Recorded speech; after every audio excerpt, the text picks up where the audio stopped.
It's 4:30, so welcome everybody. It's a call to order, councillors that are in the room.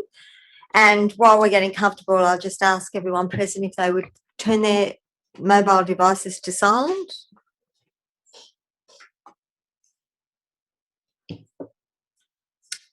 We have had a couple of apologies. I know Councillor Morris is an apology, Councillor Williams is an apology, and Councillor Shields has notified me to say that she will be running a bit late, so she may arrive in time. So welcome everyone to the February 2021 Council Public Forum. We have one public forum speaker this today, but before we begin, I would like to, as it is on council land, acknowledge the Dunghutti people, the original inhabitants of this ancient land, and pay our respects to Aboriginal elders past, present and emerging. So public forum is to coincide with tomorrow's council meeting, and it is for items that are listed on the agenda for people to speak.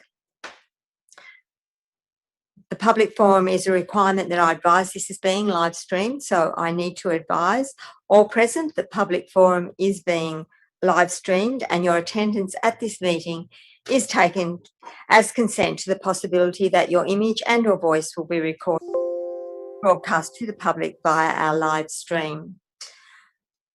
I now call for any conflicts of interest. Is there any conflict of interest?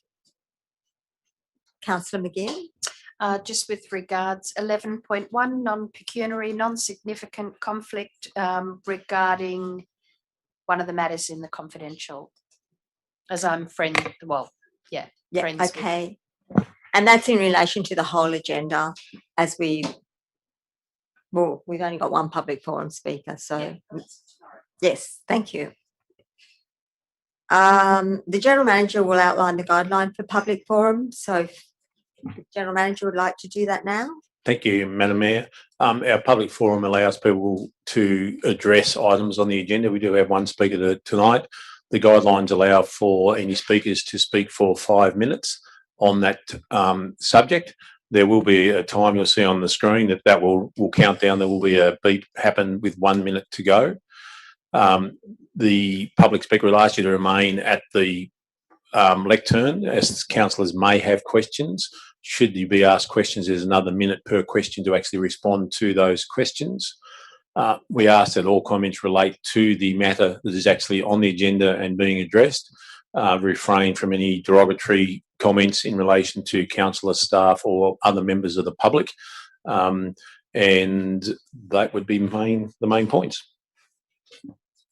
Thank you, General Manager. Now, our public forum speaker today, we have one. It's Mr. Paul Cohen speaking against item 9.1, which is a development application, service departments and commercial space in Livingston Street, Southwest Rocks. I reference T6 20357. So welcome, Mr. Cohen, if you'd like to come forward.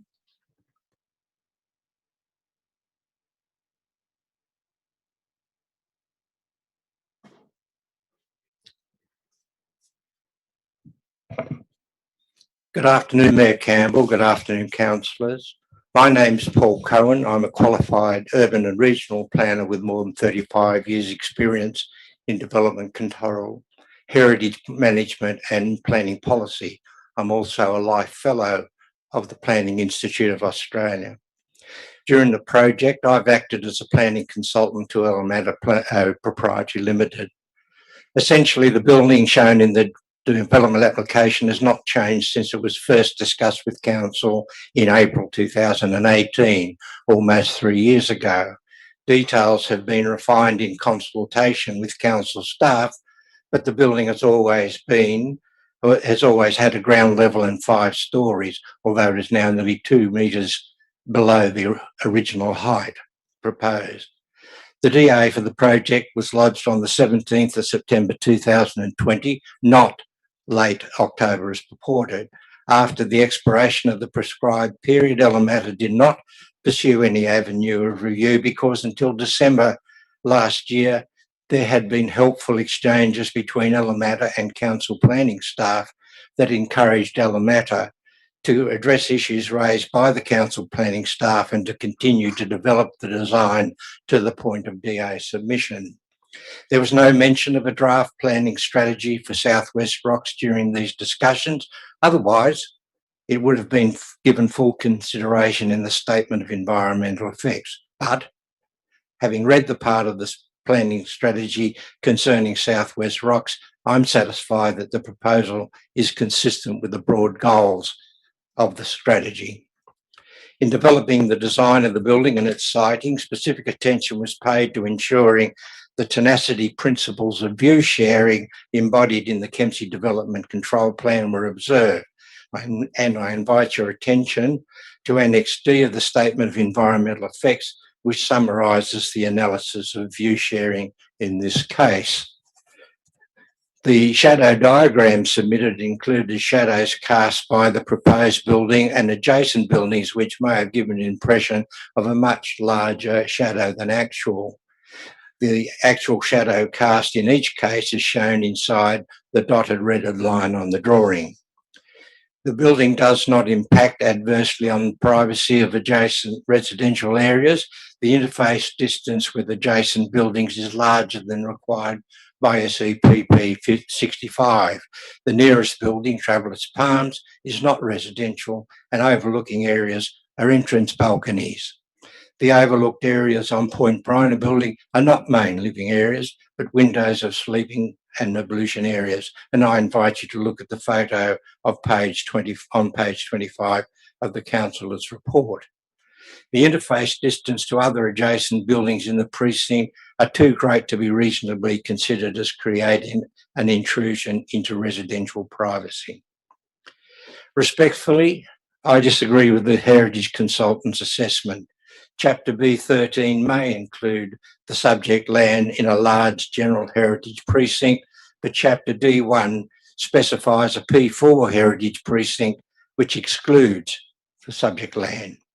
Legislation is to be read from the specific to the general, and in this case, the subject land is not in a heritage precinct by virtue of the DCP, nor is it included in the Kempsey Local Environmental Plan Schedule 5, Part 2, which deals with conservation areas.